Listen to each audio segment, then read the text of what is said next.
suis contente de vous avoir avec moi ce matin. Donc, en partant ce matin, on va faire un petit jeu, un petit exercice, d'accord? Juste histoire de travailler notre cerveau. OK? Fait que, je vais dire quelque chose, d'accord? Mais vous devez essayer de pas penser à ça. OK? Fait que si je vous dis, ne pensez pas à un chien. OK.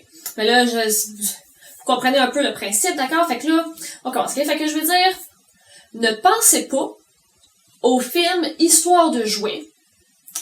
Tu sais, le film Histoire de jouets, là, avec Woody, pis t'as Buzz Lightyear dedans, pis t'as aussi le chien en spring, avec une couple d'autres personnages, Monsieur, Madame Patate et tout. Mais vous devez pas y penser. Est-ce que vous avez pensé à ce film-là pis à tous les personnages que je viens de dire? Ah, Colin. Ok. On va rester autre chose dans ce cas-là, ok? Il va y avoir une image qui va apparaître, puis vous devez ne pas penser à cette image-là. Ok? Pensez pas à cette image-là. D'accord? Go! Est-ce que vous avez pensé à l'image quand vous l'avez vue? Non, c'était pas ça qu'il fallait faire, guys! Fallait pas y penser. C'est dur, hein, de pas penser à quelque chose quand que c'est direct là dans notre face ou qu'on l'entend. Mais là, on va refaire le même exercice, mais un peu différemment, d'accord? Fait que, à go, vous allez boucher vos oreilles. D'accord? Puis vous allez compter jusqu'à 5. On va voir, d'accord, si vous allez penser à ce que je suis en train de vous dire quand vous aurez les oreilles bouchées, ok? Fait que bouchez vos oreilles à là. Pensez à une licorne zébrée multicolore, ok? Puis, avez-vous pensé à ce que j'ai dit? Non? Comment ça? Ah!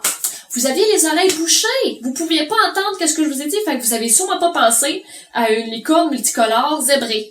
Non, attendez. Licorne zébrée multicolore. Ouais, quelque chose du genre. OK, on va faire la même chose, d'accord? Mais là, ça va être une image qui va apparaître, mais vous allez vous fermer les yeux et compter jusqu'à 5. Encore une fois, OK? Fait que, go!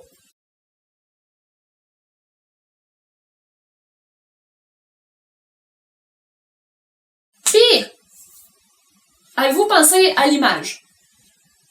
Non, hein? Ben, vous avez sûrement pensé quand que vous êtes rouvert les yeux puis que là, à la fin, vous l'avez vu. Mais vous y avez pensé quand? Pendant que vous avez les yeux fermés ou vous y avez pensé à l'image quand que vous êtes ouvert les yeux?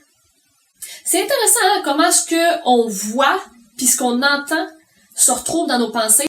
Tout ce qui se retrouve dans nos pensées va également affecter notre cœur. Puis ça nous fait penser à un homme dans la Bible. Vous le connaissez tous, d'accord? On en a quand même parlé, ça fait une couple de semaines. David. David, tu sais le berger David qui a tué Goliath. David, là, il a pas été un berger toute sa vie. David, il est devenu roi. Après que Saül a été vaincu puis qu'il a été battu par des ennemis, par les Philistins et tout. C'est David qui a pris sa place après puis qui est devenu roi. Puis David, c'était un homme selon le cœur de Dieu. C'était un homme qui était humble, qui était enseignable, qui aimait Dieu de tout son cœur puis qui voulait le suivre et le servir. Dans la Bible, il y a ce qu'on appelle les psaumes, qui sont des chants. Puis la majorité des psaumes, c'est David qui les a composés. Puis dans les psaumes, il y a un verset où est-ce que David il dit « Sonde-moi, ô Dieu, et connais mon cœur. Éprouve-moi et connais mes pensées. » C'est très intéressant, hein, comment qu'on vient de voir les deux mots, ça dit « Connais mon cœur et connais mes pensées. » Pourquoi est-ce que ces deux-là sont dans la même phrase? Parce que nos pensées affectent notre cœur. David savait que son cœur, c'était la chose la plus importante, puis qu'il fallait le garder à tout prix. Qu'est-ce que nos pensées ont à voir avec notre cœur? Beaucoup plus que ce qu'on peut imaginer. Ce qu'on pense va affecter notre cœur. Si on pense à quelque chose qui fait peur, on va ressentir la peur. Donc, comme qu'on a vu tantôt, quand que vous voyez une image, quand que vous regardez une image, c'est dur de pas penser à cette image-là quand on la voit. Tout comme quand que on entend quelque chose, c'est dur de pas penser à ça quand on l'entend.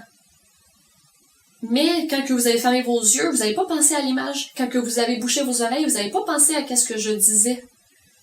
Donc, c'est important quand que, peut-être vous pouvez être sur un ordinateur ou chez des amis, des choses comme ça, puis vous allez entendre des gens dire des choses pas gentilles ou vous allez voir un film que vous savez que vous devriez pas voir. Et toutes ces choses-là que peut-être vous ne voulez pas penser à ça.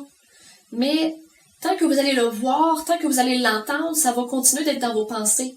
Donc c'est important si on est à l'école puis un groupe d'amis qui disent des choses méchantes à propos de quelqu'un d'autre, de se retirer de la conversation ou de leur dire « Hey, on peut-tu parler de d'autres choses? » C'est comme ça qu'on protège notre cœur et nos pensées. C'est en faisant attention à ce qu'on regarde et à ce qu'on écoute. Comme David le faisait. Comme David qui disait « Sonde-moi, Seigneur, connais mon cœur. Est-ce qu'il y a quelque chose de mal en moi, dans mon cœur? Dis-le-moi.